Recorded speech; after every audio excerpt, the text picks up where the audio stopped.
In a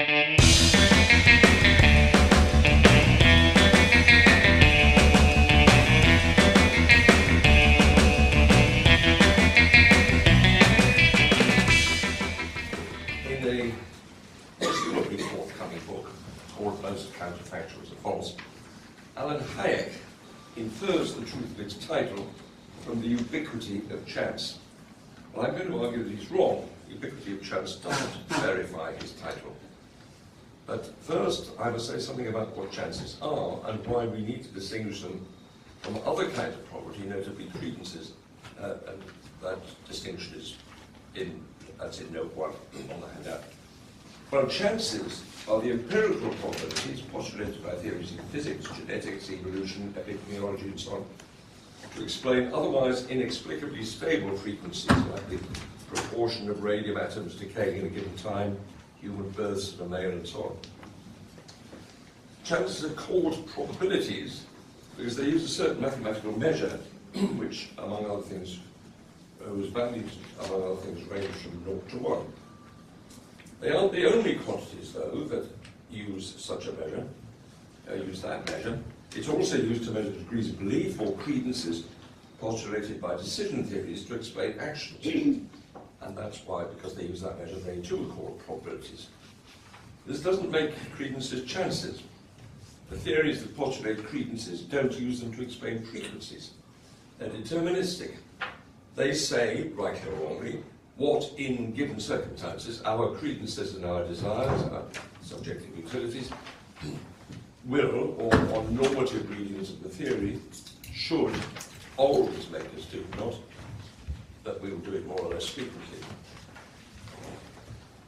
Well, chances and credences then are quite different applications of probability calculus, just as wave theories of light and of sound are of wave equations, like the one which says that a travelling wave's speed is the product of its frequency and its wavelength. Satisfying those equations doesn't make light waves and sound waves the same kind of thing, and no one thinks it does. No one rejects Maxwell's wave theory of light because it doesn't apply to sound. No one expects any theory of what waves are to be true of all kinds of waves. And it should be, but alas isn't, equally universally acknowledged that chances and credences aren't a single kind of thing of which a single theory might be true. Theories of what chances are don't apply to credences any more than theories of what credences are apply to chances. No one should write about probability without saying which kind they mean, as if it didn't matter when it almost always does, and as we'll see later here, matters, notably when it comes to applying Bayes' theorem. Well, the other properties, this is a minor distinction, relatively just for simplicity. The other properties I want to distinguish from chances are the actual finite frequencies, like the proportion of male births in the UK in 2016, which chances are postulated to explain.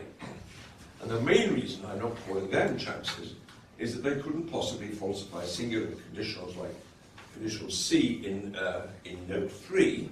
This coin will land heads if tossed, or for short, if T then H. And that's because, while the frequency with which other coin tosses land heads may be inductive evidence that this one will or won't do so, it can hardly entail that it will or entail that it won't. That's also why limiting frequency theories of chance can't make chances falsify singular conditionals like C. The only theories of chance which I think might do that are the so-called single case theories, which are a species of the propensity theory discussed by Hájek in his Stanford Encyclopedia article. I give a number of, just list a number of references on the back of the handout. And after each one there's a bit in square brackets which indicates which bit of the work it is that the work discussed is what I'm referring to. In this case it's section 3.5 of Hájek's Stanford Encyclopedia article. Anyway, single case theories take an individual coin toss at chance P of landing heads to be a property of that very toss, namely, as I say in note 2, a property such that a sequence of frequencies of heads in ever larger classes of tosses with that property would have a limiting value P. Now, that property of of a coin toss, that it has a chance P of landing heads, which, to avoid irrelevant complications, I'm going to assume always is less than 1 and greater than 0. The property of having a chance of landing heads, which is P, which is less than 1 and greater than 0. Now that, being a property of a particular coin toss, might conflict with a conditional like C, which says that a coin definitely will, or definitely won't. That is, a particular toss might definitely will or definitely won't land heads in toss. And that's why from now on, I'm going to take this theory of what chances are, theory which as it happens I accept anyway, for granted after making a few salient points about it. Well, the first point is that is an obvious one. One of the theory's use of limiting frequencies to measure chances, or not so much to measure them, but just to say what their value is, to determine what the value is. While that makes chances probabilities, it doesn't make them frequencies, even when they have the same values. If, for example, exactly 5 out of 10 fair coin tosses land heads, then their 0.5 chance of landing heads is a property of each toss, which, of course, the 0.5 frequency of heads isn't. Second,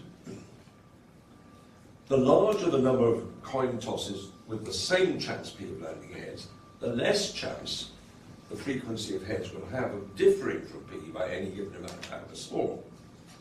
Now, this won't tell us exactly how close to an observed frequency of heads we can assume P is. It takes contentious theories of statistical inference to tell us that. I'm not going to go into those. But it does indicate why the larger the number of tosses, the better estimate of P that frequency is likely to be. However, I can give a more definite answer to another question, which it strikes me as isn't more often asked, is how can we infer single-case chances from observed finite frequencies? How can we use a frequency of heads in n tosses to measure P, if before we can do so we must know that all those n tosses have the same chance, as yet unknown, of landing heads? And what I want to say about that is that the question isn't peculiar to measurements of chance. How, for example, can a thermometer tell us an air temperature theta if, before it can tell us what theta is, we must know that it's at theta? Well, the answer in that case is that if we know what would make the thermometer hotter or colder than the air it's in, we can ensure that it isn't, for example, by sheltering from sunlight that would make it hotter, or from cold rain that would make it colder, before we read it, and then attribute the reading to the air that it's in. Well, similarly, it seems to be with chances, which is why theories which postulate chances also postulate laws which make those chances functions of other properties. A radioactive atom's chance of decaying at a given time is a function of its nuclear structure. Our chances of catching infections we're exposed to are functions of our genetic and other properties, and so on. And similarly, for the chance P, which, for the sake of a simple exemplar, I'm assuming that a coin toss has of landing heads. That chance, we assume, is a function of a limited number of the coin toss's other properties, properties that we tacitly assume all our n tosses share when we use the frequency with which they land heads to estimate that value of that chance P. Well, that's all I'm going to say about single-case chances. I mean, we can argue about it when we get to the discussion, but from now on I'm taking that as for granted. And the question then is whether chance is so understood, falsify related conditionals, which for reasons I won't go into now, but we can discuss later, I'm assuming will, as in my coin tossing example, be A, contingent, and B, future referring. And as answers to this question vary as much with different views of conditionals as with different views of chance, I'm going to start now, and then turn now by just sketching my view of these conditionals. Well, my view of conditionals in the 1993 paper I listed on the back of the handout, it's a development of the descriptive core of Robert Stolnaker's 1984 view, also listed, that conditionals express inferential dispositions. To take the less obviously chancy example in note 3, if I take exercise, I'll get fit, or for short, if E, then F. Well then, if you take that example, as I say in note 4, Well, I say, to accept that conditional is to be disposed to infer F from E. That is, excuse me, to be in a mental state which will make my coming to believe E, when, if ever, I start to take exercise, cause me to believe F that I'll get fit. Well, now suppose that I'm so constituted, implausible as it may be, that I'm so constituted that I really will get fit if I take exercise, so that this disposition won't make a true belief in E cause a false belief in F. Suppose, in other words, that the conditional if E then F is, as a matter of fact, truth-preserving, or, as I say in note 5, safe. Well, then I say that what makes this disposition and the conditional if E then F, which expresses it objectively right, isn't that it's true, but that it's safe. Therefore, that the right question to ask about chances isn't whether they make conditionals untrue, but whether they make them unsafe. Now, I don't say this because I have to deny that conditionals can be true or false, that is, that they have truth values. That, as we know, is a very good point, and about which all I'm going to say here is this. Suppose that when I say, I'll get fit if I exercise, you pretend to agree with me by saying, yes, that's true, meaning that you share whatever attitude my conditional expresses. Well, this no more tells us what that attitude is, or what makes it objectively right, if anything does, than saying that's true if I say murder is wrong tells us what attitude that expresses, or what makes it objectively right. In particular, the fact, if it is a fact, that if E then F has a truth value, doesn't show that it expresses the same attitude to its content that the unconditional constituents of it, E, I exercise, and F, I get fit, express to their contents. And I'm going to argue that it doesn't, as the role of conditionals in decision-making shows. Suppose, then, that I think I'll get fit, which I'd like to be, if and only if I take exercise, which I really dislike. Well, then, according to subjective decision theory, whether I will, or on normative readings of the theory should, take exercise in order to get fit depends on three factors. One factor comprises the subjective utilities that measure how much I value or disvalue four possible scenarios. E and F, I exercise and get fit. E and not F, I exercise and don't get fit. Not E and not F, I don't exercise and don't get fit. And not E and F, I don't exercise but get fit anyway. And as I much prefer the last of these, only if something makes me rule it out will I, or should I, take exercise to get fit. Well, what makes me rule it out, of course, is that I accept the conditionals if E then F, and if not E, then not F, which is the second factor my decision depends on. My acceptance of those conditionals, by reducing what I take my options to be to two, E and F, or not E and not F, is what? If I value the truth of F even more than I disvalue the truth of E, will, or should, according to the theory, make me take exercise, that is, make E true. Now, the relevant point of this example is that the subjective theory takes it for granted that the only truths whose value or disvalue to me affects what I will or should do are those of the unconditional F and E. My acceptance of the conditionals, if E then F and if not E then not F, only affects what I do by making the truth of F depend on that of E. The only value to me of the truth of these conditionals is an instrumental value. They have for me, no intrinsic value at all. And that's one difference between these conditionals and their unconditional constituents. Well, the third factor affecting my decision arises when I'm not certain that I'll get fit if I take exercise. And then, what, given my subjective utilities, our decision theory says that I will or should do depends, as David Lewis and others have shown, not on my credences in the conditionals, if E then F and if not E then not F, which I act on, but on the credences I'm disposed to have in their consequence, if I believe their antecedents. That is, in F if I believe E, in not F if I believe not E. And that's the other difference between conditionals and their unconditional constituents. Now suppose, accepting all this, we ask, what makes E, if E then F, and if not E then not F, the right conditionals to act on when I want to get fit? If it's because these conditionals, unlike if E then not F, and if not E then F, are true, then why doesn't or shouldn't what I do depend on my credences in and valuing of their truth, as well as on my credences in and valuing of the truth of E and F? Well, the answer to that question is obvious.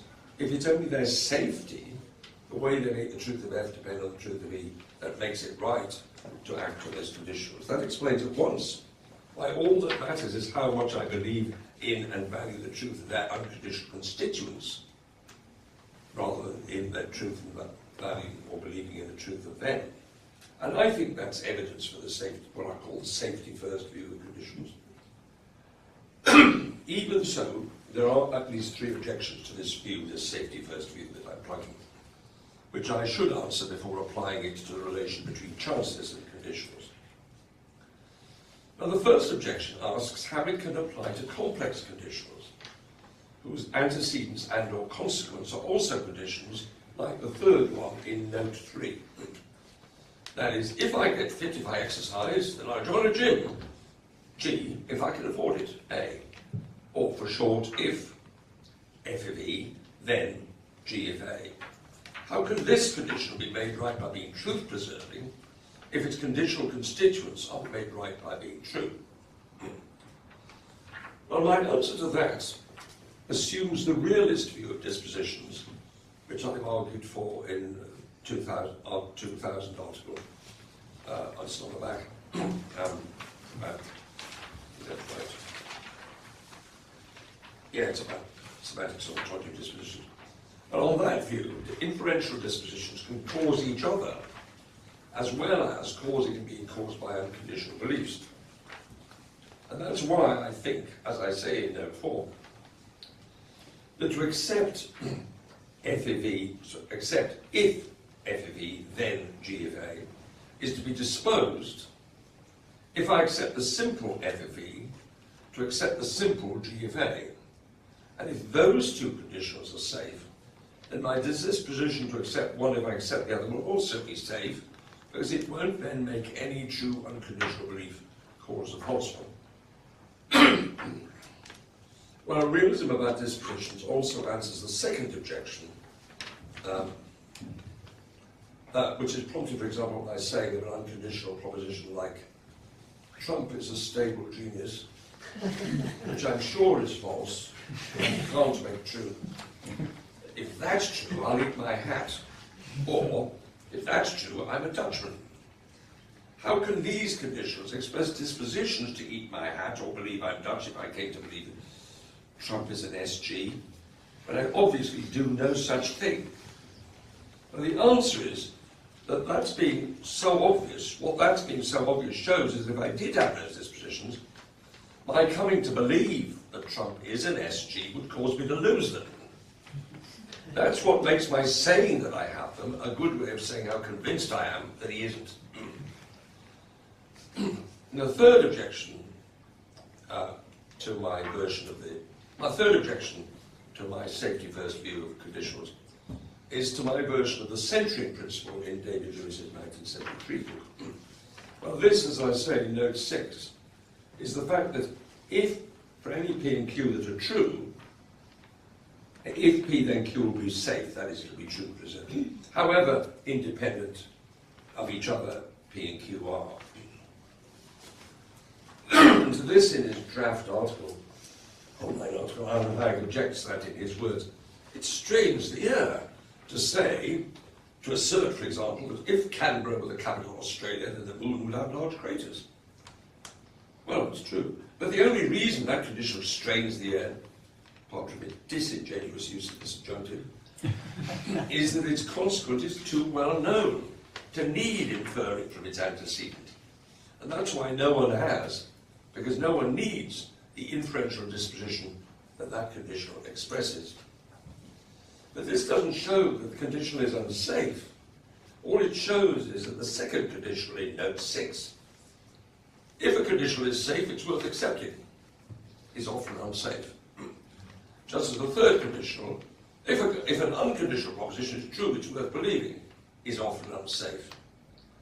And that's no reason to deny that if what makes P and Q objectively right is their truth, and what makes if P then Q objectively right is its safety. Right, now, that's, I mean, all this is up for debate, obviously. But from now on, I'm going to assume this inferential theory of conditionals and a single case theory of chance and return to my variant of the original question. Does the ubiquity of chance, so understood, make conditionals so understood, but does it make them unsafe? Well, that it doesn't do so when they're factual follows at once from the century principle. For if, to revert to my coin tossing example, a coin is tossed and does land heads, then the consequent truth of T, it's tossed, and H, it lands heads, will make if T then H truth preserving, whatever its chance of being so. So the only question then is whether chances make counterfactual conditionals unsafe. Does a coin's chance P of landing heads if tossed make if T then H unsafe when T is false? In particular, does this chance, the existence of this chance, rule out a hidden variable, a property D, that makes all and only coin tosses with that property land heads? Well, the quickest way to see that it doesn't rule that out is to compare chances with deterministic dispositions and the conditions that they make safe. To be soluble, for example, is to have a property that causes things to dissolve when put in water, provided that putting them in water doesn't make them lose that property. That is, that their disposition to dissolve, unlike that, they're not what, following Charlie Parsons' 1994 article, we now call Finkish. This is a Finkish disposition, unlike the one expressed by Trump as a stable genius, I think, by Hat. So this proviso that solubility isn't Finkish, what this shows is that the conditional that's made safe by a substance X's solubility of Sn grams per litre, if you look at note 7, isn't the simple, if 1 gram of X is put into N plus litres of water, it'll dissolve, but the more complex conditional in note 7, if 1 gram of X is put into N plus litres of water and is still Sn, it'll dissolve. And that's a conditional which I followed Rudolf Carnap's 1937 paper that I think doesn't get as much attention as it deserves. I follow that paper in calling this a reduction sentence. Well, now take the velocity example in note 7. A train's going at n miles an hour may not be n miles away an hour later, because it may be speeding up or slowing down. So the conditional that's made safe by its velocity of Vn miles an hour isn't, if it's an hour later, it'll be n miles away. But the reduction sentence, if it's an hour later and Vn hasn't changed, it'll be n miles away. And that's what makes velocity instantaneous velocity compatible with instantaneous acceleration. A train can both have a property Vn, which if it persists for an hour, will move the train on n miles, and a property A, which if it persists for an hour, will move on the train on more than n miles. But similarly, what makes single chances compatible with determinism is the fact that a single coin toss can belong to different classes of tosses with different frequencies of heads. A class of tosses with a property D that makes them all land heads, and a class of tosses with a chance P of landing heads which contains some that don't land heads. And that's why, if a coin that's not being tossed was tossed, that merely possible toss's chance P of landing heads doesn't stop it also having a property D that will make it land heads, thereby making the counterfactual C, if the coin's tossed to land heads, as safe as the chance counterfactual in note 8, CP, if the coin is tossed, it'll have a chance P of landing heads. Those two are compatible in my view. Now, at this point, I need to make what I hope will be a brief digression to dispute the orthodox identification of P, our untossed coin's counterfactual chance of landing heads if tossed, with its conditional chance of landing heads if tossed, given the one given in Note 9. Now, this is an application to chance of Bayes' theorem, which defines the conditional probability of a coin's landing heads if tossed as the unconditional probability of being tossed and landing heads divided by its unconditional probability of being tossed.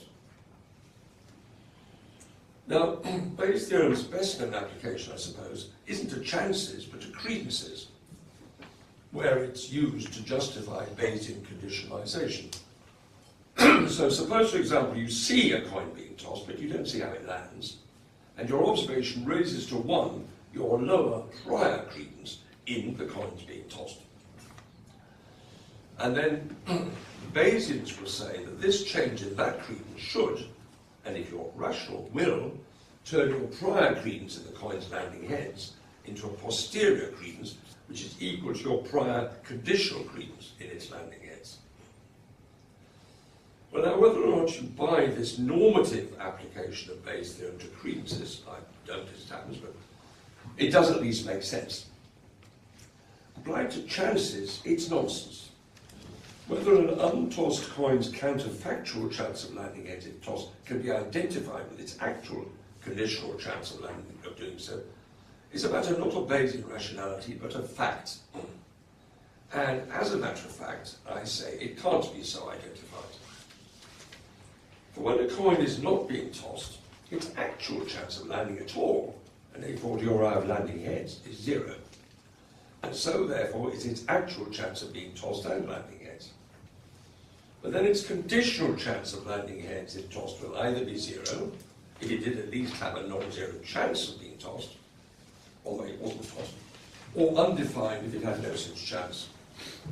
But none of that, it's obvious that none of that stops the coin having a non-zero counterfactual chance of landing heads if tossed. And I should add, by the way, that it doesn't help to make conditional probability a primitive concept and define an unconditional probability as a probability conditional on a tautology. And the reason that doesn't help is that actual chances aren't conditional on anything. The only chances that could be conditional are counterfactual ones, that is, what a chance would be if. But identifying those with primitive conditional probabilities removes the whole point of the identification, namely to enable counterfactual chances to be deduced from actual ones, which they can't be. The fact is that an untossed coin's chance of landing heads if tossed doesn't depend at all on its actual chances of being tossed and or of landing heads. All it depends on is how the coin would be tossed if it was tossed. In short, it's an irreducibly counterfactual chance whose value P, which is what makes safe the counterfactual CP, if the coin's tossed it'll have a chance P of landing heads, isn't entailed by any actual chances. Now this counterfactual chance P, moreover, may not be the only counterfactual chance that's relevant to an untossed coin's prospects of landing heads if it is tossed. Suppose, for example, that how a coin is tossed is itself the outcome of a chance process, one that will give a coin toss a chance P prime of having a chance P of landing heads, thus making safe the other counterfactual in Note 10, C P prime P. If the coin's tossed, it'll have a chance P prime of having a chance P of landing heads. Then, if CP isn't, as I've argued, CP isn't made safe by actual chances, CP prime P won't be made safe by them either, and neither would even a higher order chance conditionals if any of them are safe. Nor, of course, will the safety of lower order conditionals like CP entail the safety of higher order ones like CP prime P, because the fact that there's a chance P that the coin has of making, of landing heads, doesn't entail that there is a chance P prime that it has of having that chance. Anyway, what matters here isn't that lower order chances don't entail higher order ones, but that higher order chances don't rule out lower order ones. If a coin toss with a chance P of landing heads can also have a property D that makes it land heads, and a coin tossing device with a chance P prime of giving a coin toss a chance P of landing heads can also have a property D prime, which makes that toss have a chance P of landing heads, and so on. Higher order chances are as compatible with lower order ones as first order ones are with determinism. Well, now to the last section. What if determinism and its higher order analogues are false? What if no property D of a coin toss makes all and only tosses without property land heads? No property D prime of a coin tossing device makes all and only devices without property give tosses a chance P of landing heads, and so on. Suppose, in short, there are no hidden variables. Can the three counterfactuals in note 10, C, P prime, B, C, P, and C, can they still all be safe? Well, I say they can. Suppose a coin that isn't being tossed was tossed. Although that possible coin toss could take us to any one of myriad possible worlds, it can't take us to more than one. And in whatever world it does take us to, that coin toss will either land heads or it won't, thus making safe either C, if the coin's tossed it will land heads, or its conditional negation, if the coin's tossed it won't land heads. And similarly for CP and C prime P and their conditional negations for the same reason.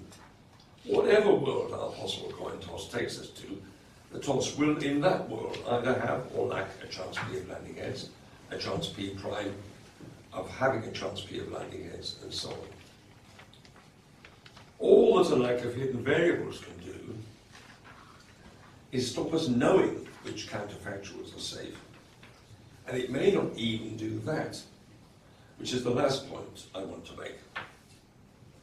And to make it, I will need what in my 2005 book on probability I call the chances of evidence, or CE principle, which applied in note 11 to this case says that if all you know about how a coin toss will land is that it has a chance P of landing heads, then your credence that it will land heads should also be P.